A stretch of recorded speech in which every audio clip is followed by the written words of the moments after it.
Welcome to welcome to Skol Chat with Skoda, episode 11. We are a chat group created by four guys who are a blended family, not only through the traditional familial means, but also for the love of the game, specifically for our favorite team, Minnesota Vikings. We won't claim to be professionals, nor will we cover a lot of stats unless it is specific to the topics we'll be discussing. We are just four fans who get together to basically discuss all aspects of the team, from games, training, leases, signings, and the overall organization itself.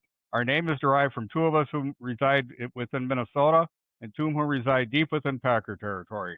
This is not our livelihoods, as we, like many of you, have busy lives.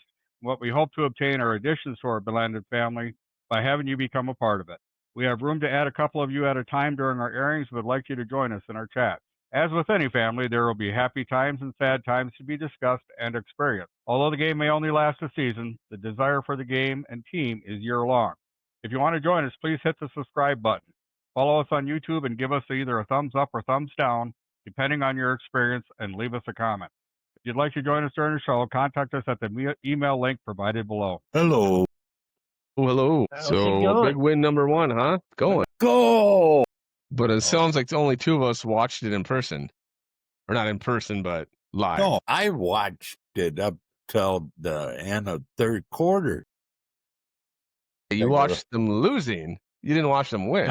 Yeah, right. Yeah, I didn't have enough faith, and I was disappointed on what was going on. Besides that, I had to get up before 5, or tried to. And I just wasn't ready to open a new or start a new app because I knew I had the NFL Plus. I'd be able to watch it afterwards and avoid all the commercials. So I tried to stay away from the score until the game was over. And 10 minutes after that, they put it on NFL Plus, so that I was able to watch it. Nice. Oh, so it was only me watching it then.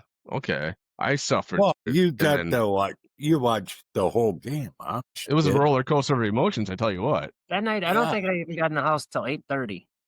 Almost 8:30. Well, the game didn't start till pretty much 7:30, so you wouldn't have missed much playing in the first three quarters. So that so first half was something to be desired. I tell you that. We have to, but that's the way it goes, man. If you don't have to double your blood pressure medication on the Vikings game day, it's not a game. Yeah, mine was deer stand football ratio. Deer stand won that day. I guess it just goes to show that's why they play 60 minutes instead of like the Bears played 45, which in the first half or first three quarters, the Vikings only had 6 points, and then I don't know, JJ McCarthy figured some things out. Yep.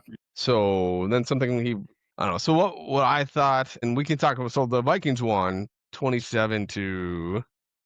24. I knew I was gonna win. And we kind of talked about being a close game. I said 2017, I think. Dad said what, 27-21. Yep. So we kind of knew it would be kind of close game, but like I text in our group chat, like I thought it'd be a close game, but I didn't think they'd struggle so much. And then again, like we talked about, I mean, I think that's why you play 60 minutes.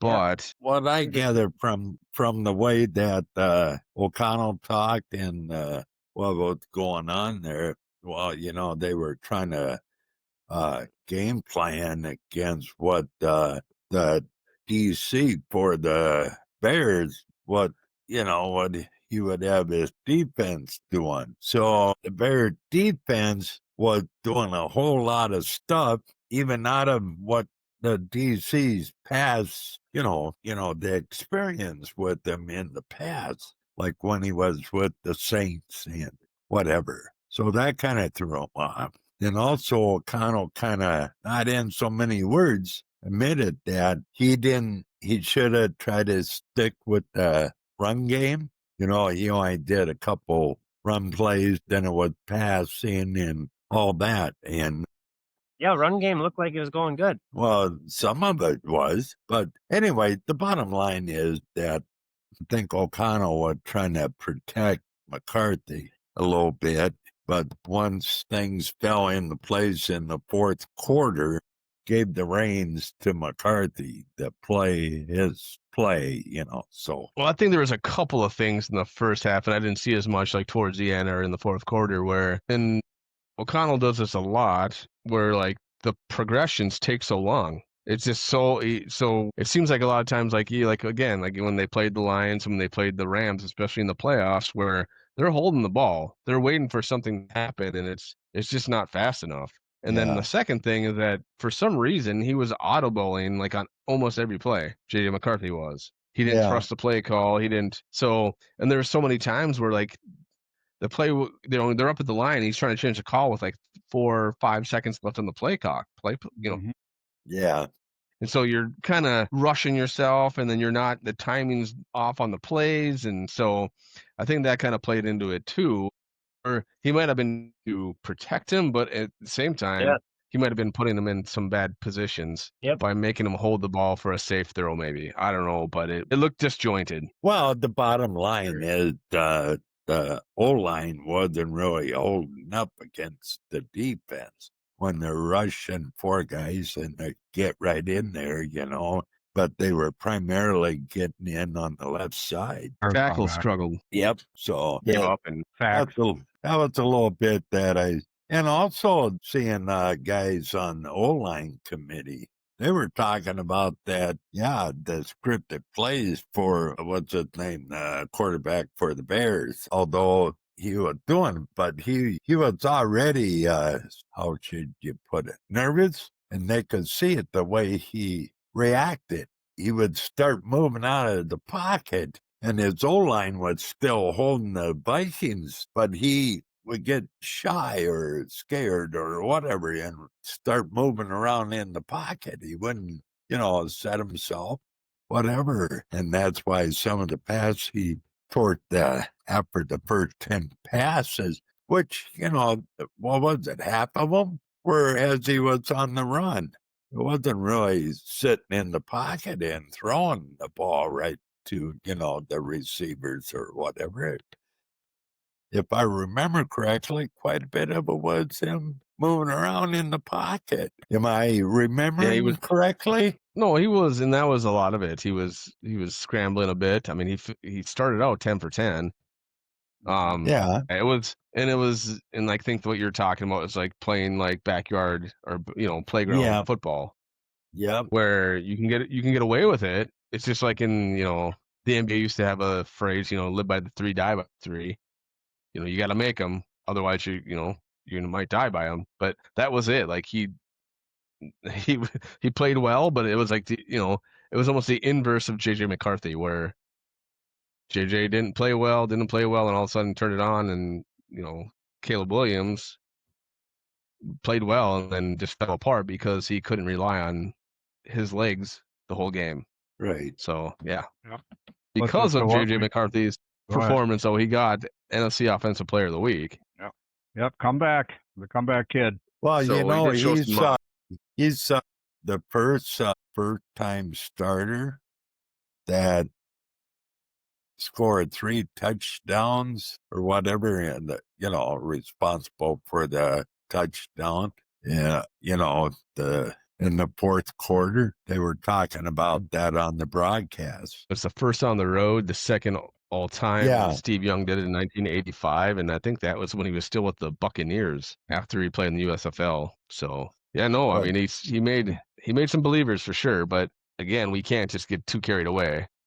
No. He might crap the bed in week 2. The whole. I thought it was pretty awesome that Rich Eisen show. He spent a good 10 minutes with talking about McCarthy and telling everybody, see, I told you, you non-believers, about McCarthy, whatever. Because he's an alumni of the University of Michigan. Yeah. So he's drinking the Kool-Aid no matter who it is. He did spend, I mean, it is good to have like the national media give the Vikings attention. I mean, there was a lot of talk about the social media lighting up that first half with, all the negative comments and stuff, and then people had to come back in the last quarter at least and kind of swallow what they said prior. Yeah. Hey, don't make excuses for winning a game in the NFL. You win the game. We wish it could have been prettier. Yeah, right. But at the end of the day, they won the games. They came the W. Yep. Whether by an inch or a mile, you still get the win's a win. Any other thoughts on the game as a whole before we kind of break down like who did well and who did poorly on the 3 phases of the game? I think overall, I think is good. Especially in the end there, because Chicago's always been a hard place for us to play. Yep. Nice to see, our brand new quarterback who hasn't really been tested yet to be able to pull the W out of there. Yeah, pretty good. Have a lot of former players talking about, that were impressed by McCarthy and whatever. Yeah, that's always been a nightmare for some reason or other. Strange things happening in Chicago for the Vikings and whatever. Yeah. So, and for him to come back and make the statement to the guys after he threw the pick six and everything else, asking them if there was any other place he'd rather be, all the guys said that really kind of gave him a motivation. Yeah, by him making that statement. Yep. The turf monster only got Blake Cashman, so the only major injury in the game. Again, I can't blame him on the turf. He pulled his hammy, so then he might be out for Ginkgo and somebody else are in concussion. Yep, Okuda and Van Ginkel with the concussions, and then you have Chandler with the knee injury. He's going to be out a bit. Yeah. So I guess I didn't hear about the concussion issues. So, I mean, that must be a league reviewing the tape and saying, hey, these guys got to be held out and they have to pass the protocol, I guess, because they played most of the game, or were they out? I guess I didn't see Van Ginkel not finish the game. I didn't either. Well, the thing is, I don't remember as well, but the way O'Connell talked when he brought it up at the press conference was that they pulled Van Ginkel out of the game and also Okuda out, and then they're in that concussion protocol or whatever they call it. Yeah, no, I watched the whole thing, and the telecast never said anything about like the two players being not in the game. And I guess I gotta watch the highlights again and see if I can tell at what point they were pulled, or where they might have got hit in the noggin or something, because unless, like you said, the league sent it, telling them to put them through it. But according to O'Connell, they're both doing good. They'll just see how it goes throughout the weeks. Yeah, I was a little surprised when they said our center was in the tent. Couldn't get Cashman in there right away because the center was in there.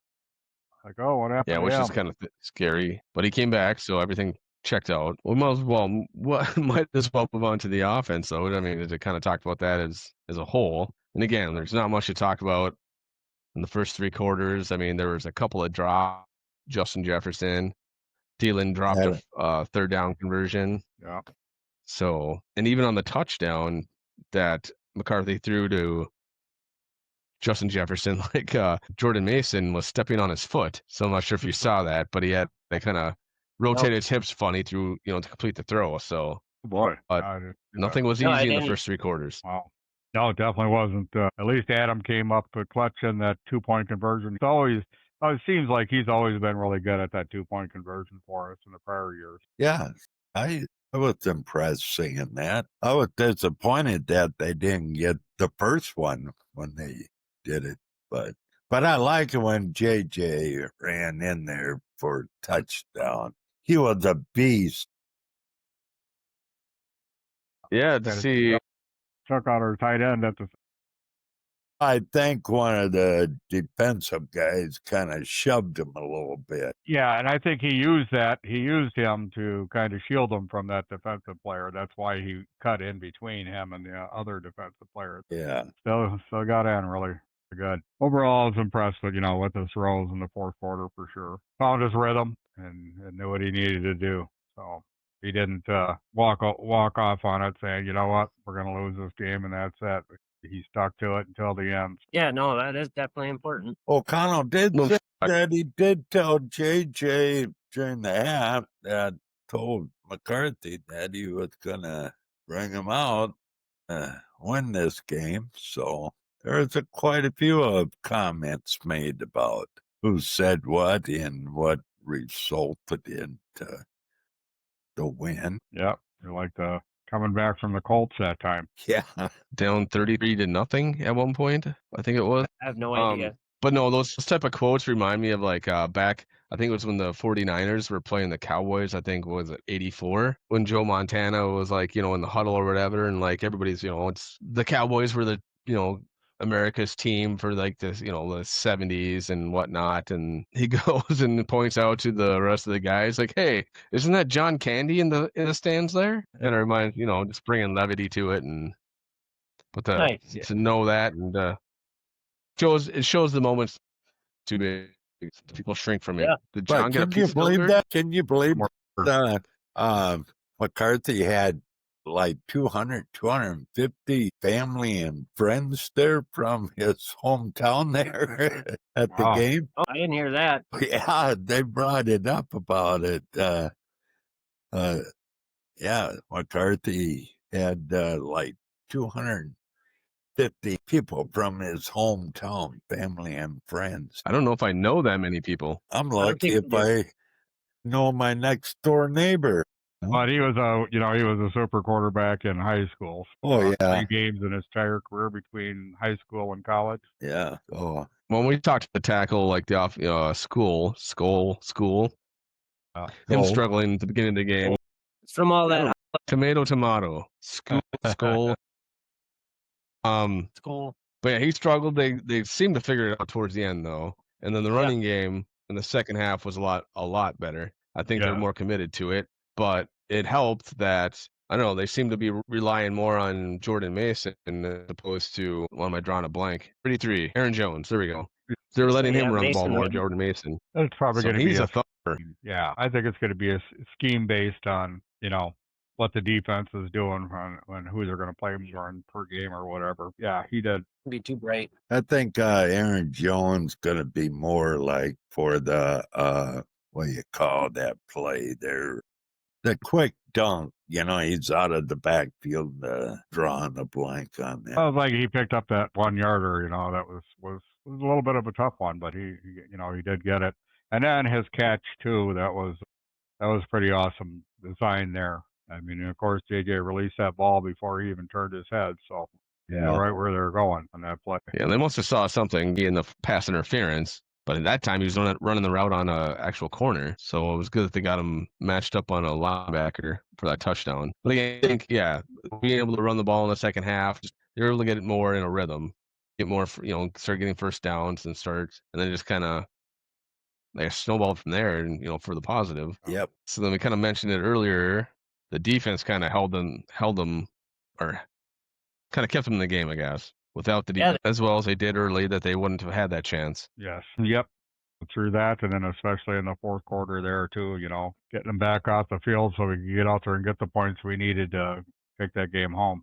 It does suck that we lost Cashman during that. Well, Wilson came in and took over the green dot pretty well. Yeah, he did a very good job on the fill-in for sure.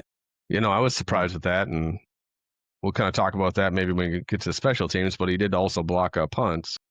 Javon Hargrave ended with 5 tackles and 2 sacks. So that kind of free agent signing kind of proved to be helpful in the win. Yes. And I think 2 of those were tackles for losses. And it didn't cost us $120 million. Was it Hargrave or was it Allen that almost had a hold of Caleb Williams there? Almost had him in his grasp, but Williams wiggle his way out of it. I think that happened a couple of times. I think even Van Ginkel had his paws on him once or twice. And then, there was a lot of pressure. So I think I heard somewhere that the Bears had the most amount of quarterback pressures in the game throughout the whole NFL, something like that, first or second. The defense wasn't making Caleb Williams' life easy, which kind of maybe it's a cumulative effect, maybe over the game and over having to run for your life.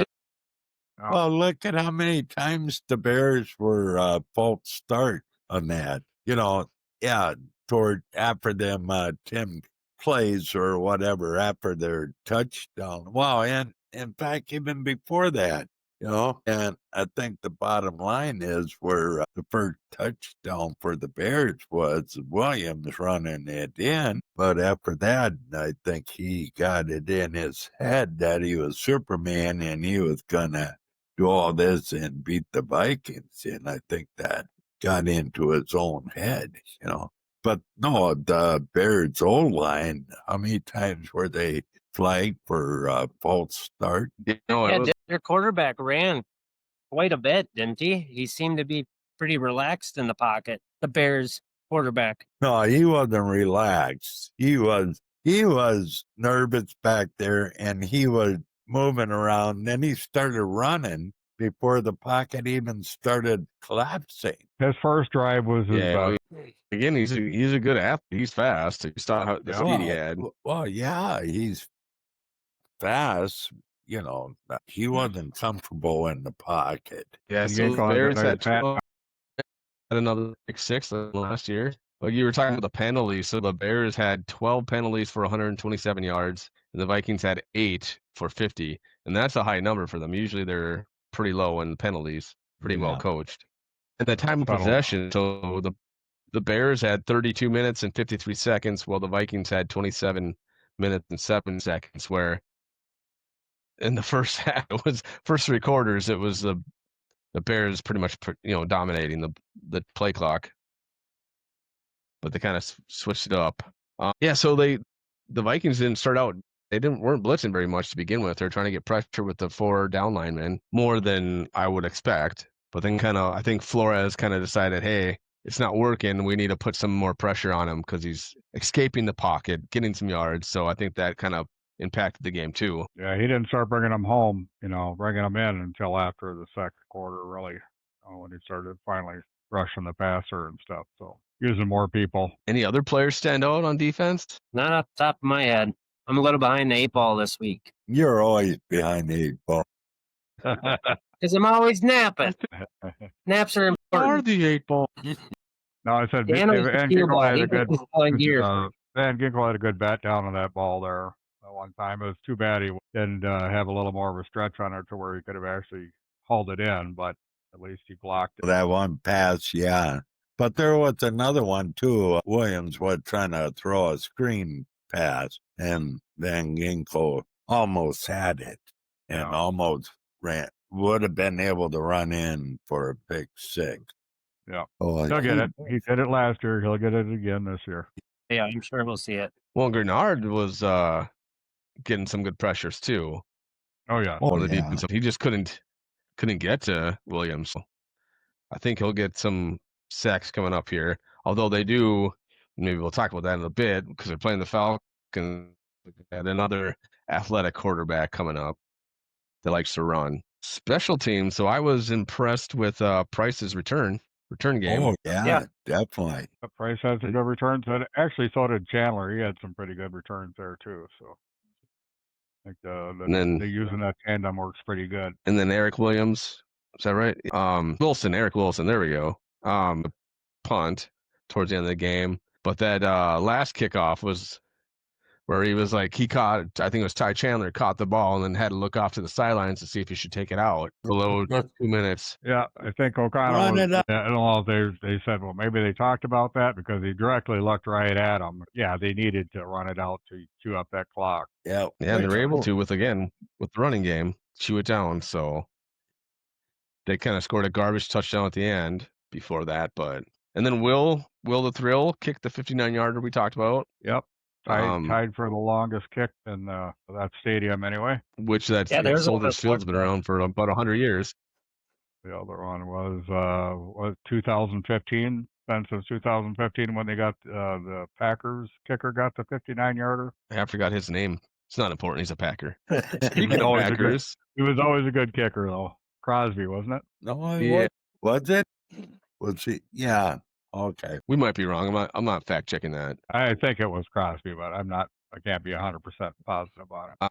So our projection for the Lions to beat the Packers was not correct. We failed. Put too much faith on the Lions coach. And we kind of talked about it. Campbell could do anything, pull it out of his hat. The way he's been doing, running it the last couple of years, but it does make a big difference on who his offensive and defensive coordinator is, obviously. So, and they did lose key piece on their line too. So yeah, 2 of their starters they lost. Even with the win, I don't know. The Packers defense played pretty well. They were at home though. week one, I mean, you're going to have a little more energy, and of course, it is Green Bay. So even with that, though, I wasn't too impressed with what I saw from the offense of the Packers. Jordan Love didn't seem to pop off the screen. So what was the I don't know. score with that one? That I don't remember. I don't think the Lions were up there very far. I did watch. It was, that's 27-13.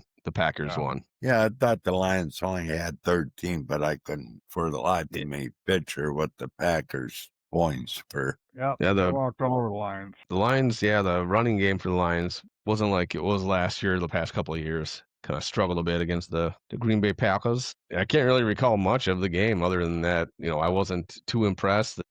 They still won. It's not a close game like it was with the Vikings against the Bears, but again, the Vikings were on the road playing in Chicago Monday night. Even though J.J. McCarthy is a second-year player, it's pretty much his rookie year this year. Yes, it is, So- definitely. Yep, it's his first time actually playing NFL, prime time game too, on top of it all. Yeah, there's a lot of people, watching JJ. That's for sure. That's an additional plus because our prior quarterback, who spent many years in the league, had trouble in prime time. So for his first official, counting NFL game on a prime time away from home, he did very well in the end, and that's shows why he was the NFC Offensive Player of the Week. So Yeah, it's refreshing to have a quarterback that's not going to shy away from the spotlight, or when the moments get big, he's not going to shrink. and Check you down. have to give it to him too. That was like you said, he grew up around there,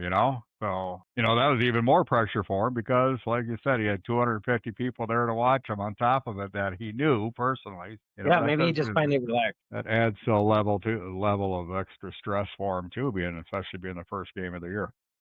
And for the Packers, like Jordan Love, I kind of talked about like would he progress from last year like he did 2 years ago, as opposed to where he kind of wasn't the same player last year. He only passed for 188 yards in that win. A lot of it was carried. Their defense carried them, even with their $120 million player only playing 21 snaps. In one sack. He got lucky. I don't know. Well, Hargrave got to it. We didn't pay him 120 million. Yeah, that's a lot of investment. Yeah, it is. We'll see how it goes. For them, I hope it works out. Spending that kind of money, or you're going to really look like pretty stupid if you don't if you doesn't pan out. Especially when you guaranteed that. I mean, that's the guaranteed portion. So, That's crazy. yeah, I think it's around 180 total, 120 guaranteed. I think you need to rephrase that, what you said earlier about you hope that it works out for them as long as they're not playing the Vikings. Yeah, there you go, Dano. He is paying attention. He's going to get you when you least expect it. That's to be able to go unsaid. I am going to watch the game tomorrow night, so if I can. Who's playing tomorrow night? The Packers and the Commanders. Yeah, that's right. That's right. Oh, Is that at Lambeau or is that in Washington? I'm not sure where they're playing tomorrow night. Probably in Lambeau. Darn Packers get their 2 first games at home. I'll look it up here. Let's jump into the Vikings play the Falcons next week. And I kind of talked about how they're going to play another athletic quarterback. So it's Michael Penix Jr., the quarterback for the Falcons. I'm not sure why they said Chiefs, but it'll be another it'll be challenging for the. And then also what I've heard O'Connell say about the Falcons defense, kind of tough. But, I thought it was funny. Penix is athletic. The big knock against him was about his both knees, injuries he had in college. You keep talking. I got to go to the bathroom. Okay. Yeah, I bet that I don't know if we'll be on top of that quarterback that likes to run a lot for the Falcons right away, but I bet you, after a good portion of the first half, we'll have a good wrap on him. Well, the thing is he just as fast as Williams? I don't know. I don't know either. I haven't heard much about the Falcons. Well, it looks like the Buccaneers beat them by 3 points on Sunday. Okay. I should be able to watch. You said it's on tomorrow, John? Yeah, tomorrow evening. So I'll be up there tomorrow evening. Right. It's on Prime. So we definitely have that one. And being a Packers game, it's been on a local station anyway. It'll be on my local TV station. No. That's right, because didn't they make it go all the app? But I've watched Yes. a lot of. I've watched just the other night. Who the heck did I watch? I watched wasn't it? I think I watched the Cowboys. They were on regular station. Well, it's different nights, Oh but no. like Thursday nights and Monday nights, they got the special apps that you gotta be on or whatever to get. Monday nights is ESPN, Yeah, and like it was here, it was ABC. Cable. It was ABC and ESPN. yeah, which So is yeah, on your normal. If you have Dish, right? So that's on off the Dish, but I don't have any of that now. I just run on my apps. Oh, I don't know if ABC.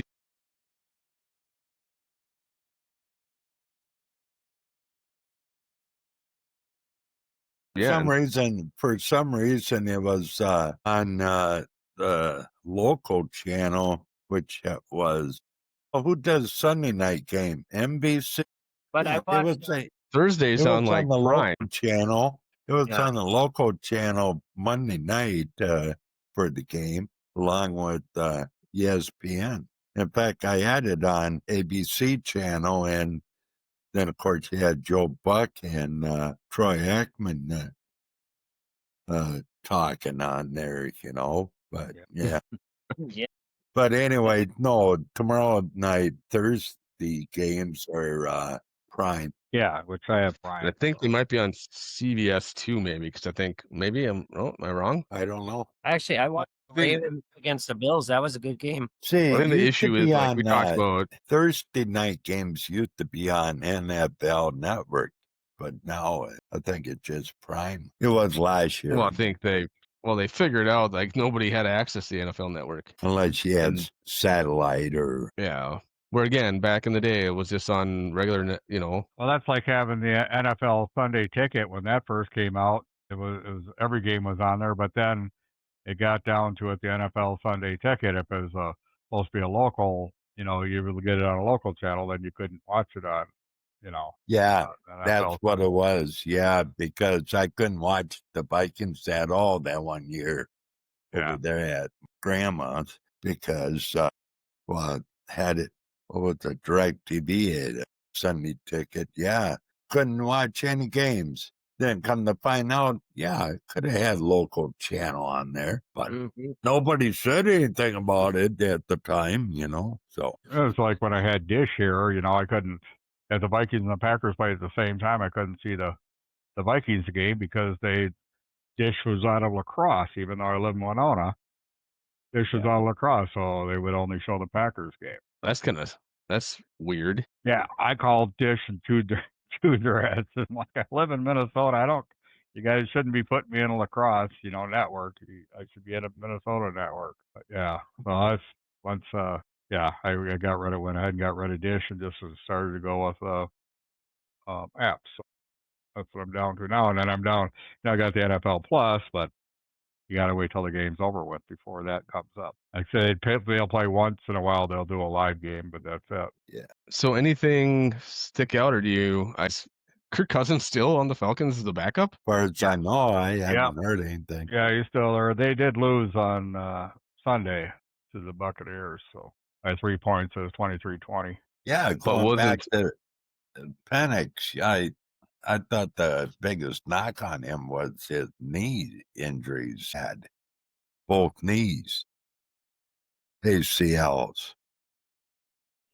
Then they were talking about when he came out for the draft that he wasn't really that mobile. huh? But now No. they're saying he's athletic. So Well, I mean, he was fast or pretty quick he played for Washington. I think he played in the national championship one year. But yeah, no, I thought he was running all over the field, but only gained 21 yards on 6 attempts. But again, I'm not sure how many times he was sacked. well, yeah, he was playing for Washington championship. That was against McCarthy. Yeah, and he lost. I guess Falcons star receiver Raheem Morris was injured during the game, but it sounds like they said he should be ready to go for the game with us. But yeah, Penix nearly passed for 300 yards, but he threw the ball 42 times. So I don't think he's gonna That's a lot of do throwing. that well against our defense, especially because Harrison Smith is back at practice. Yeah.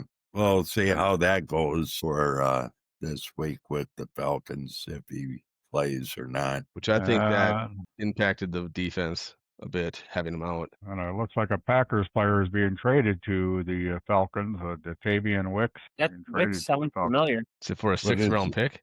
I'm not sure. I'll have to pull up the story here. It's just one that was published 3 hours ago. Where'd that? Ran away. Oh, so he's a wide receiver from the Packers is going to the Falcons. They traded for wide receiver. The Falcons did. So what's going on? Why are they trading for a receiver? I just wonder if it isn't backup in case their star doesn't get back on the field, but it sounds like he's supposed to from what they're saying. Yeah, it was Drake London and then Darnell Mooney. Both were injured, I guess.